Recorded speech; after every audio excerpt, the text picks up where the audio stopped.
This is Kathy from Gadget Stop 321, and in today's video I'm going to be testing Sailor Shikiori Yozakura, a nice cherry blossom pink.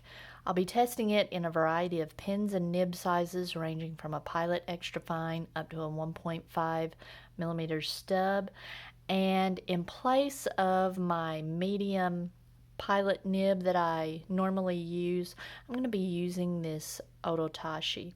Now the nib on this Ototashi is not marked, but I've compared it to my Pilot nibs and it writes like a Pilot medium. And I'm just curious to see how this ink performs with that nib. Now, let's see, you can see that Yozakura is a very watery ink. It doesn't want to cling to the sides too much, but if I compare it to Yamadori that I've tested before, you can see it really clings to the sides. So this is a very watery ink. It's not terribly saturated, but let's see how it shows up on the paper. Okay, I'm going to start out with the Pilot Extra Fine.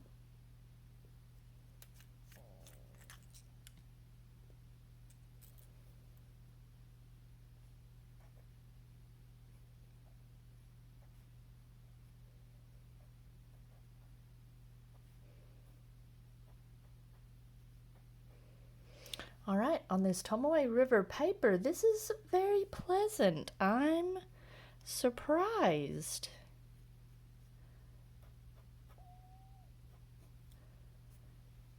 Very pleasant. Not scratchy at all. Now there is feedback from that extremely fine nib, but not the scratchiness that I tend to feel with a lot of inks. Next, I've got my Pilot Prera with a fine nib.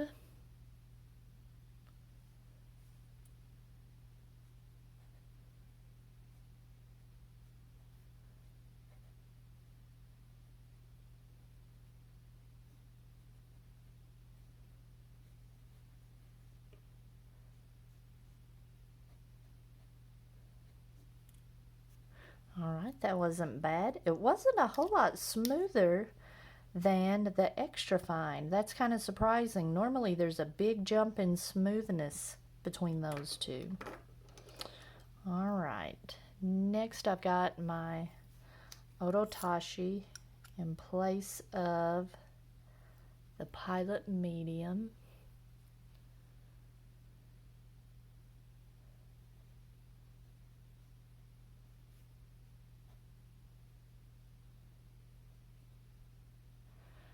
I can tell this is quite a bit wetter.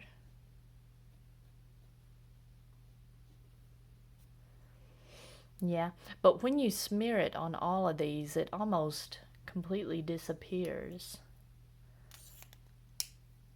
That's looking nice. I like that. Next, I've got a Nemesine Singularity with a 0.6 stub.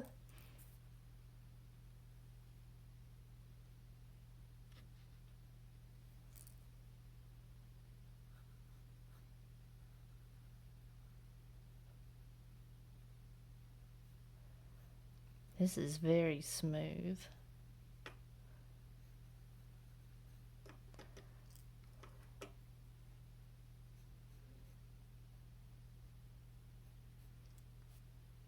All right, I really liked that. That was very smooth. And finally, I've got a Jinhao X750 with a 1.5 millimeter replacement stub nib.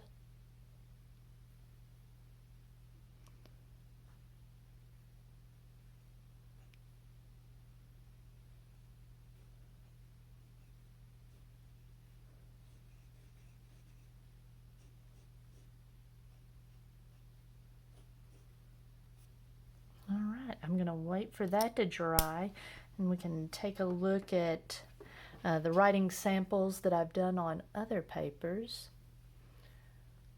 I'm liking that so far. Okay, on the ARC notebook paper.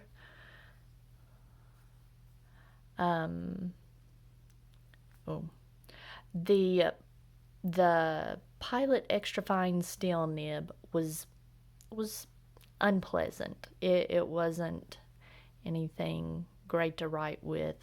The Pilot Pereira, yeah, was okay also. The nib I enjoyed the most. I'm sorry, this is not wanting to focus. The nib I enjoyed the most was the Ototashi. It gave some character, just the shading, and I don't know, these watery inks, just the way it behaved on the paper, it gave my writing some character. Now, surprisingly, I wasn't that fond of the Nimicine. The writing experience with the Nimicine was very smooth, and I thought, as I watched the ink go down on the paper, I thought, oh, this is going to be really interesting, but it just came across pretty flat. I liked the medium nib the most out of all of these, and this watery ink just tended to feather on this paper. Let's see. The bleed through wasn't too bad. You know, on the 1.5 stub, it really put down a lot of ink and it wanted to bleed through. But the rest of them, let me see, what is that the Nimicine? Oh, the medium nib. It was putting down quite a bit of ink. It wanted to come through just a little bit in some places. But, you know, no crazy characteristics, no sheen, not a lot of shading or anything. On Rhodia, it came across pretty flat in these stub nibs. It's pretty. I like it. On the two fine nibs, it was very unpleasant. It felt dry. It felt like I was writing with water. But I liked the medium nib. I thought that just really looked interesting. And the Nimicine, it was pretty, that line variation, but I liked the medium the most. All right, you can see a little bit of shading, but it doesn't really pop out. There on those vertical lines, you can see some shading, even on the horizontal. All right. On the copy paper, I'm using 20-pound copy paper now, so this is what most people have access to in the workplace.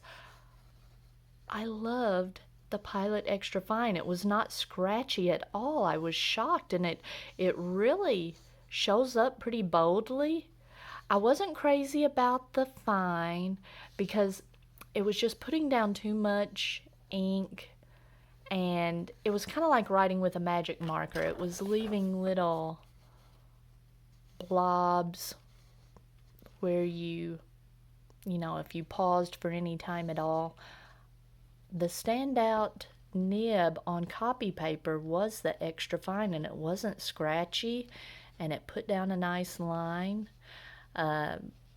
You start to see some feathering in the wider nibs. The line's not as crisp, but not terrible. There's not a lot of feathering. Let's see. And not a whole lot of bleed through. Just the wide stub here was the main offender. I guess the 0.6 stub had a few little dots that wanted to bleed through, but yeah, it didn't do too bad on the copy paper. I don't know how practical it would be to use in a work situation, but for just taking notes. And in my Leuchtturm, let's see, no crazy characteristics. I tell you what, on this creamy color paper, I like the shading that you see. It gives it a little more character. I like this ink on a cream colored paper. All right, that looked pretty good. Now let's see what the Tomoe River paper looks like. I'm not seeing any sheen. There's just, you can't really see it. There's almost like the hint of a halo with this ink. Just a little bit, gives it a little bit of interest with, I guess in the stub nibs is really where you see it. But again, I just like how this looks in the medium nib. I really like that, and that works out well because that's my pink pen. I think this pen and ink make a nice combination. I was going to go ahead and show you on my paper towel where I put a little drip, how it's like a mauve color, I guess, but it's got like a yellow halo to it. So on Tomoe River paper, I don't know, it just has a nice look to it. I like it. Alright, if you found this video helpful, please give me a thumbs up, and if you'd like to see more videos like this, please subscribe to my channel.